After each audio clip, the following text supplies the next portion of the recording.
Hi friends, welcome to కొత్తగా చందమామ కథలు.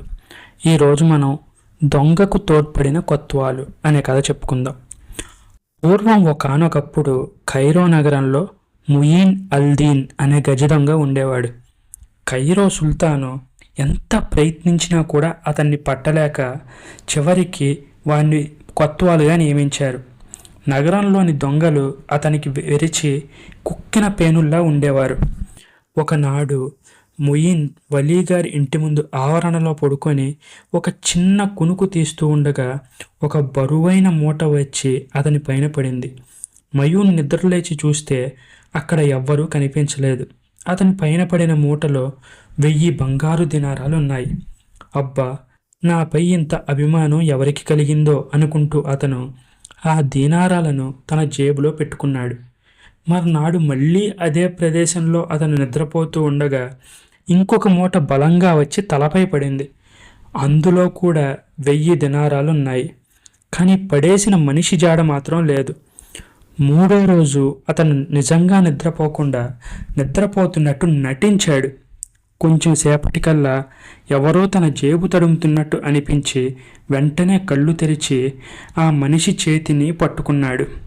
మరుక్షణం అతనికి చెప్పరాని ఆశ్చర్యం కలిగింది. ఎందుకంటే అతని చేతిలో చిక్కింది ఒక ఆడమనిషి. ఆమె చిన్న వయసులో ఉండడం మాత్రమే కాకుండా చాలా అపురూపమైన సౌందర్యవతిగా కూడా కనిపించింది. మాట్లాడవద్దని తన వెంట రమ్మని ఆమె సైగ చేసింది. ముయిన్ వెంటనే ఆమె వెంట బయలుదేరి వెళ్ళాడు. ఇద్దరు ఒక నిర్జనమైన సందులోకి వెళ్ళాక అతను ఆమెతో, అసలు నాతో నీకు ఏం పని? నన్ను పెళ్ళాడగోరితే నేనైతే సిద్ధంగానే ఉన్నాను అని అన్నాడు. నాకు నీకన్నా మంచి మొగుడు దొరకడనా? విను, నాకు ఒక చిన్న సహాయం చేయాలి. కాజీగారి కూతురు నేను ఆబాల్య స్నేహితులం. నా స్నేహితురాలు అతన్ని ప్రేమిస్తుంది. నేను ఆమెకు రాయబారిగా పనిచేస్తున్నానని తెలిసి ఆ దుర్మార్గుడు నన్ను తన ఇంటికి రాకుండా కట్టుదిట్టం చేశాడు. నా సహాయం లేనట్టయితే నా స్నేహితురాలిని ఇంకెవరికో ఇచ్చి పెళ్లి చేసి ఆమె జీవితాన్ని కాజీ నాశనం చేస్తాడు. అందుచేత నన్ను ఏదో విధంగా కాజీ ఇంట ప్రవేశపెట్టడానికి నువ్వు సాయపడాలి అన్నదామె. అందుకు నేనేం చేయగలను అన్నాడు కొత్వాలు మొయిన్. శ్రద్ధగా విను. ఇవాళ అర్ధరాత్రి నేను కాజీ ఇంటి సమీపంలో ఒంటరిగా కూర్చొని ఉంటాను. నువ్వు గస్తీ తిరుగుతూ అటు వచ్చి నన్ను ప్రశ్నించు. నేను నగరంలోకి పని మీద వచ్చి నగర ద్వారం మూసేలోగా తిరిగి ఇంటికి వెళ్ళలేకపోయానని చెబుతాను. నువ్వు కాజీ ఇంటి తలుపు తట్టి నన్ను తెల్లవారేదాకా వారింట్లో తలదాచుకోమని సిఫారసు చేయి అన్నదామె. ఆమె నుంచి అదివరకే 2000 దినారాలు పొంది ఉన్నవాడు కావడం చేత కాజీ కూతురికి సహాయపడి పుణ్యం కూడా సంపాదించుకుందాం అనుకున్నాడు ముయిన్. ఆ రాత్రి అతను రక్షక భటులను వెంటబెట్టుకొని గస్తీ తిరుగుతూ అర్ధరాత్రి వేళకు అనుకున్న దాని ప్రకారం కాజీ ఇంటి వైపుగా వచ్చాడు. ఒక చెట్టు కింద చీకటిలో కూర్చుని ఉన్న నల్లని ఆకారం అతనికి కనిపించింది. ఎవరు నువ్వు అని ముయిన్ ఆ ఆకారాన్ని ప్రశ్నించాడు. వెంటనే ఆ ఆకారం లేచి నిలబడింది. ఆమె స్త్రీ అని, చాలా విలువైన దుస్తులు ధరించిందని రక్షక భటులు గుర్తించారు. అయ్యా, నేను నగలు అవి కొనడానికి సాయంకాలం పూట నగరంలోకి వచ్చాను. ఆ పని పూర్తయ్యాక నా స్నేహితురాలను ఒకరిద్దరిని చూడడానికి తిరిగాను. కానీ దురదృష్టవశాత్తు ఒక్కరు కూడా ఇంట్లో లేరు. నేను ఒక అమీర్ కుమార్తెను. అయితే ఏం లాభం? నేను ఇంటికి తిరిగి వెళ్లేలోపు నగరద్వారం మూసేయడం చేత ఈ రాత్రికి తలదాచుకునే ప్రాప్తం కూడా లేకుండా పోయింది అన్నది ఆమె. కొత్వాలు ముయిన్ తన రక్షక భటులతో, ఈమె పెద్ద ఇంటి ఆడపడుచులా ఉంది. ఈ రాత్రి ఈమెను దొంగలు దోచారంటే మనకు మాట వస్తుంది. కాజీగారి ఇల్లు పక్కనే ఉంది. ఈమెను తెల్లవారిందాకా అక్కడ ఉంచుకుంటారేమో అడుగుదాం అన్నాడు. తర్వాత అతను కాజీని లేపి ఆయనతో ఆ ఆడకూతురి గొడవ చెప్పాడు. నాకేమీ అభ్యంతరం లేదు. ఈ రాత్రికి నా కుమార్తె గదిలో పడుకొని తెల్లవారగానే వెళ్ళిపోవచ్చు అన్నాడు కాజీ. తన పని పూర్తి అయినదని సంతోషించి ముయిన్ గస్తీ ముగించి తన ఇంటికి వెళ్ళి పడుకున్నాడు. మర్నాడు ఉదయం లేస్తూనే అతనికి ఆ ఆడమనిషి జ్ఞాపకం వచ్చింది.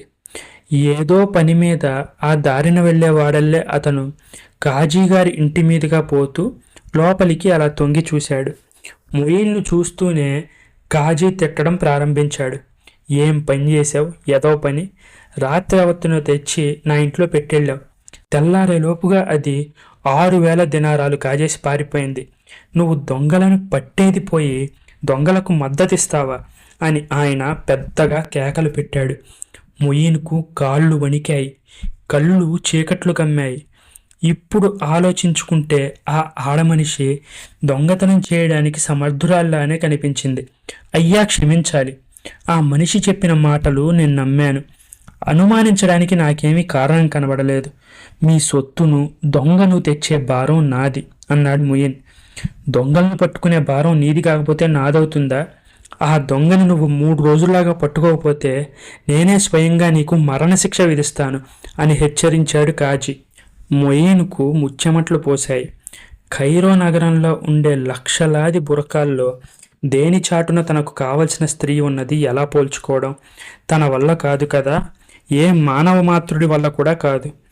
నాకు కాజీ చేతుల్లో చావు రాసి పెట్టి ఉంది అనుకుంటూ మొయిన్ ఇంటికి వెళ్ళి వెళ్ళకిలా పడుకున్నాడు. 3 రోజులు అతను ఇల్లు దాటి వెళ్ళలేదు. 3వ రోజు ఉదయం మొయిన్ లేచి కాజీ ఇంటికి బయలుదేరాడు. నాకు దొంగ దొరకలేదు, మరణశిక్ష విధించండి అని కాజీతో చెప్పాలని అతను నిశ్చయించుకున్నాడు. మొయిన్ ఒక సందులో నుంచి వెళ్తూ ఎందుకో అలా తలపైకెత్తి చూశాడు. మేడపై నుంచి ఒక స్త్రీ వెదురు తడిగ తెరను పక్కకు తొలగించి తన కేసి చూస్తూ పైకి రమ్మని సైగ చేసింది. ఆమెను మొయిన్ ఒక్క క్షణంలో గుర్తించాడు. తనను బోల్తా కొట్టించిన ఆ ఆడమనిషే. గబగబా మెట్లెక్కేసి మొయిన్ పైకి వెళ్ళాడు.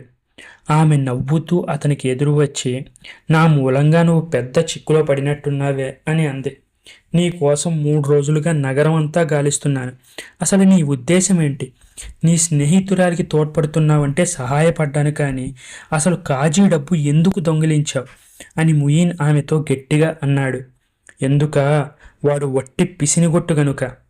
అయినా ఇప్పుడు ఆ డబ్బు గొడవంతా నీకెందుకు? ప్రస్తుతం నీ పీక పైకి వచ్చింది కనుక నిన్ను కాపాడే మార్గం చెప్తాను విను. ఆ కాజీ నీ మీద నేరం మోపాలని చూస్తాడు. నువ్వే అతనిపై ముందుగా నేరం మోపు. ఆయన ఇంటి వంటగది మూలన ఒక జాడీ ఉంది. నువ్వు ఇల్లంతా సోదా చేసినట్టు చేసి ఆ జాడీలో నుంచి ఒక మూట పైకి తీ. అందులో నేను ఆ రాత్రి ధరించిన బట్టలన్నీ ఉంటాయి. అవి నెత్తురుతో తడిసి ఉంటాయి. ఆ మూట విప్పగానే పులిలాంటి కాజీ కూడా పిల్లి అయిపోతాడు. నిన్నింకా ఏమీ చెయ్యలేడు అన్నది ఆ దొంగ మనిషి అతని చేతిలో 100 దినారాలు పెడుతూ. పోయే ప్రాణాలు తిరిగి వచ్చినట్టయింది మొయిన్కు. అతను ధాటిగా నడుచుకుంటూ నేరుగా కాజీ ఇంటికి వెళ్ళాడు.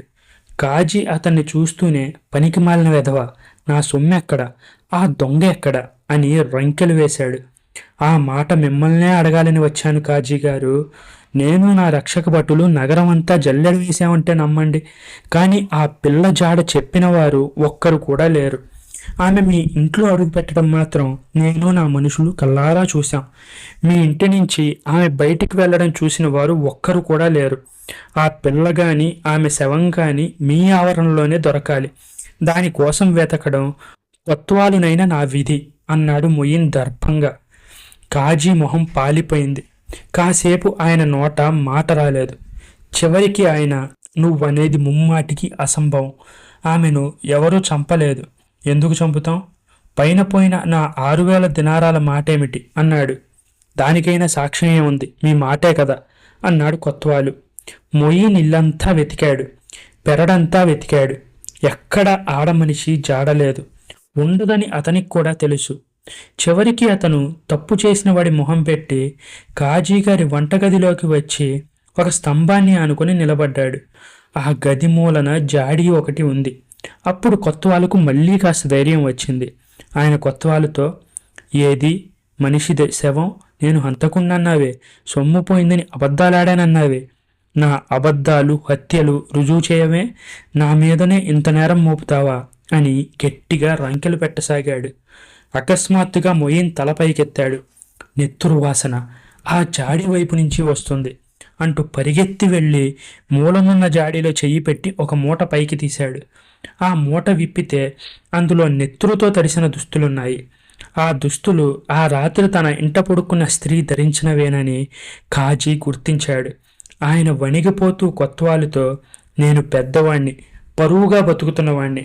ప్రమాణ స్ఫూర్తిగా ఆ పిల్లను నేను హత్య చేయలేదు. కానీ ఈ దుస్తుల మాట బయటికి పొక్కిందంటే నా పరువంతా పోతుంది. ఈ విచారణ ఇంతటితో పోనిచ్చావంటే నీకు నా కృతజ్ఞత చూపుతాను అంటూ అతని చేతులు పట్టుకున్నాడు. కొత్తవాళ్ళు కాజీ వద్ద 1000 దినారాలు పుచ్చుకొని ఆ బట్టలను కాజీ ఎదుటనే తగలబెట్టేసి తన దారిని తాను వెళ్ళిపోయాడు. ఈ కథ మీకు నచ్చినట్లయితే దీన్ని లైక్ చేయండి, మీ ఫ్రెండ్స్ అందరికీ షేర్ చేయండి. అలాగే మన ఛానల్ని సబ్స్క్రైబ్ చేసుకోవడం మాత్రం అస్సలు మర్చిపోకండి. Thank you friends.